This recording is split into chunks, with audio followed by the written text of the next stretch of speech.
Next up on the list of videos I wanted to make is a cancel tutorial, specifically move cancels. There's a page in the in-game tutorial talking about move cancels, but it never went in depth and, well, these games never had good translations regardless, so I'll just skip that and give you some details I think are important that aren't found in the tutorial. I want you to look at the charge bar next to the radar.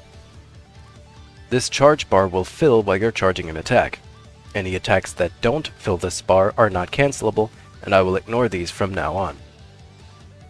While charging an attack, you can press any of the other face buttons to immediately stop the charge and go back to idle.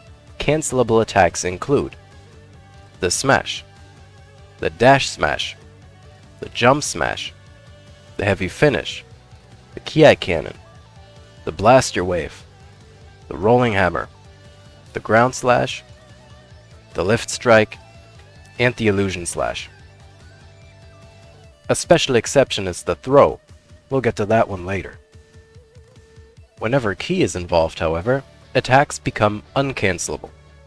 This means uncancelable attacks include dragon smashes, dragon heavy, dragon homing,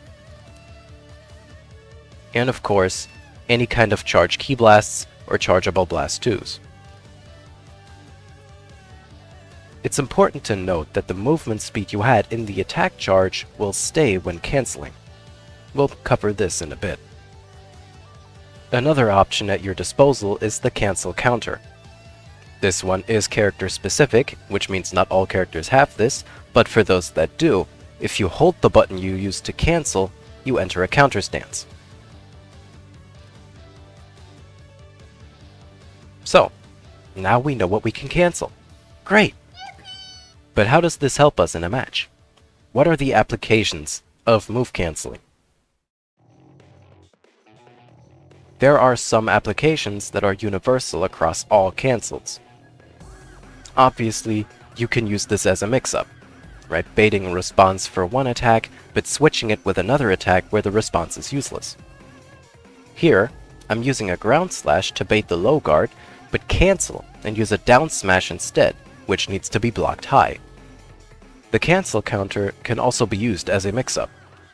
Here, I see a situation in which my opponent usually starts attacking, so I charge a smash, then do the cancel counter, which in Paikon's case is a vanish counter that I can use to flank. Mix-ups aside, let's get to some more interesting applications. Smash or rushing technique cancels can be used to link rush sets together. We call those RGCs, rush guard cancels. These only work in the secondary rush set, so 2 cancels in a row is impossible to be chained without some sort of bridge, like a light smash in between them. You can also cancel into ki blasts if done fast enough. I use the heavy finish here, but all smashes and rushing techniques, including lift strike and ground slash, should be able to do this. I suggest using smashes for melee links and rushing techniques for ki blast links, since that way, you don't have to change your thumb's position mid-cancel. Or you just put the guard input on L1 and cancel that way. I don't know, it's up to you. Here's a little bonus.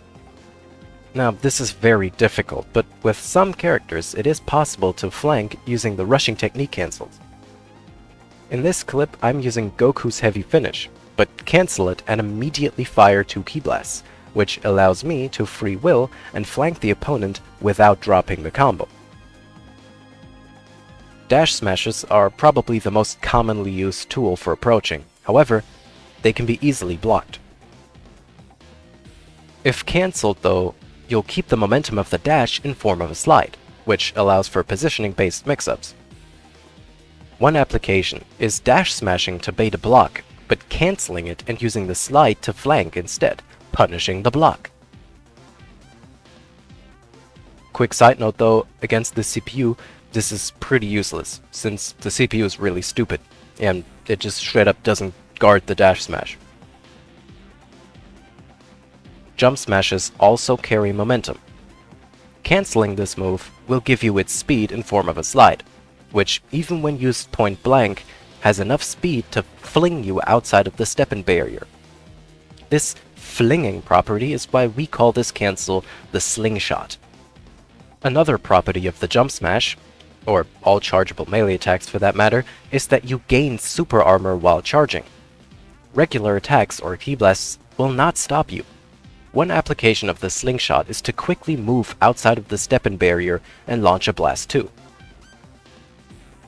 In that clip, you also saw Piccolo attacking me twice, which got eaten by the super armor of the jump smash. And if you ascend directly after the cancel, you can skip the falling animation and use this to flank as well.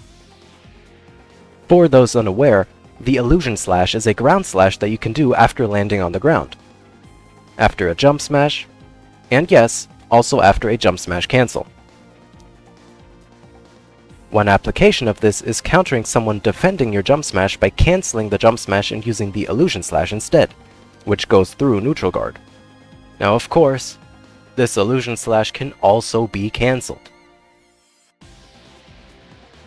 One Blast 2 setup involves landing a fully charged jump smash, then using an illusion slash and cancelling it to recover faster, then firing a Blast 2. If this is done fast enough, both will connect. The throw is unique in that it's the only melee attack that doesn't charge, but is still cancelable. One application of this is to get off a successful throw counter, but cancel the throw to recover faster than the opponent and launch a combo of your own, or try to free will flank them.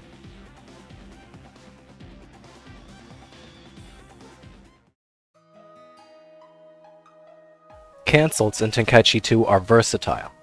Tech like RGCs may be very difficult to properly pull off, some characters even requiring a frame-perfect one just for it to be successful.